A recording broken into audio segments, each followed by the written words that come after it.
No papel, o plano era infalível. Em 2022, a Alpine terminou o campeonato como a quarta força da Fórmula 1. O caminho parecia traçado. O A523 seria a evolução lógica, o carro que fecharia a lacuna para o trio de ferro, Red Bull, Ferrari e Mercedes.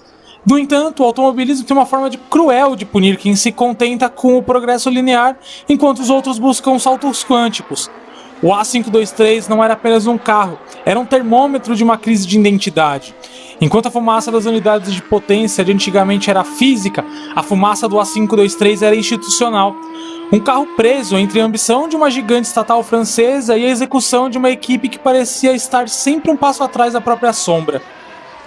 Antes de tudo, precisamos falar sobre a estratégia das 100 corridas, de Laurent Rossi. Era uma promessa corporativa de longo prazo que, em teoria, daria estabilidade à equipe, mas na Fórmula 1 o tempo não é medido em anos, é medido em milissegundos. O A523 foi concebido sob este mantra de paciência, enquanto rivais como Aston Martin decidiam que a paciência era uma virtude para os perdedores. O carro herdou a arquitetura do seu antecessor, mas com uma revisão profunda na suspensão traseira e um emagrecimento radical. A equipe técnica em Enston e Viry-Châtillon acreditava ter encontrado o equilíbrio ideal. O problema é que o equilíbrio na Fórmula 1 moderna é sinônimo de falta de risco. O A523 nasceu como uma máquina competente, mas sem a centelha de genialidade necessária para desafiar o status quo. Tecnicamente, o A523 era um exercício de refinamento aerodinâmico. O foco estava na gestão do fluxo de ar sobre os sidepods e na interação com a asa traseira para reduzir o arrasto. O grande vilão do motor Renault, que todos no paddock sabiam ser o mais fraco do grid, com um déficit estimado de 20 a 30 cavalos de potência. A engenharia aqui tornou-se uma política de mitigação de danos. Os engenheiros foram forçados a criar um chassi extraordinariamente eficiente para compensar o que faltava sobre a carenagem. O resultado foi um carro que operava em uma janela de desempenho minúscula. Em um domingo, ele poderia lutar pelo pódio em Mônaco nas mãos de Esteban Ocon. No domingo seguinte, poderia desaparecer no meio do pelotão, incapaz de gerar temperatura nos pneus. O A523 era um enigma que nem mesmo seus criadores conseguiam resolver com consistência. O drama do A523 não estava apenas nos tempos de volta, mas na geografia. A Alpine sofre de uma dicotomia crônica. O chassi é feito na Inglaterra, em Enston, e o motor na França, em Viry-Châtillon. Durante a vida útil do 523, essa distância nunca pareceu tão vasta.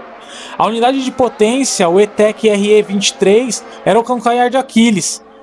Devido ao congelamento dos motores imposto pela FIA, a Renault não podia buscar mais potência, apenas confiabilidade. Isso criou um ambiente de frustração. O pessoal do chassi culpava o motor, o pessoal do motor alegava que o chassi não era eficiente o suficiente.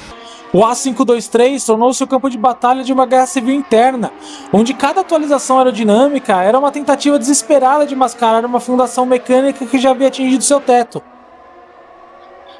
O clímax da temporada de 2023 não aconteceu em uma chicane, mas em uma sala de reuniões durante o GP da Bélgica.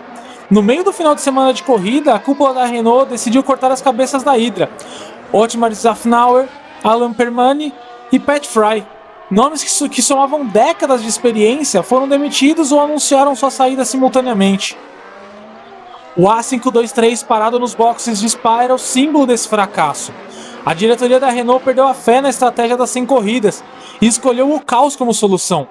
Foi um momento de humilhação pública raramente visto na história moderna da categoria. O carro que deveria consolidar a Alpine como uma potência apenas provou que a estrutura corporativa estava corroída. A instabilidade política tornou-se o principal componente do projeto do A523, ofuscando qualquer avanço técnico que a equipe pudesse ter alcançado. A narrativa da Alpine é frequentemente envolta em patriotismo francês, mas o A523 mostrou o lado sombrio dessa identidade. Com dois pilotos franceses talentosos, Pierre Gasly e Esteban Ocon, a pressão era imensa. O carro proporcionou momentos de brilho isolados, o pódio de Ocon em Mônaco e o de Gasly em Zandvoort, mas esses resultados serviam apenas como curativos de ouro em uma ferida profunda. A queda não foi uma falha mecânica catastrófica, mas a queda para a irrelevância. Enquanto a McLaren mostrava que era possível saltar do fundo do grid para a frente em 6 meses, a Alpine permanecia estagnada, presa em sua própria burocracia. O A523 terminou a temporada não como um fracasso total, mas como o pior tipo de carro de corrida, o que é facilmente esquecido. O legado do Alpine A523 é uma advertência severa para o futuro do automobilismo. Ele provou que na Fórmula 1 atual o talento mecânico não pode sobreviver sem uma liderança coerente e uma visão técnica que aceite riscos. O A523 foi o último suspiro de uma estrutura que acreditava que o sucesso poderia ser agendado em uma planilha de Excel.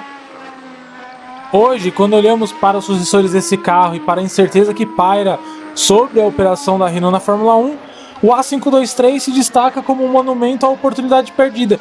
Ele nos lembra que nesta arena, se você não está avançando com agressividade, você está retrocedendo em alta velocidade.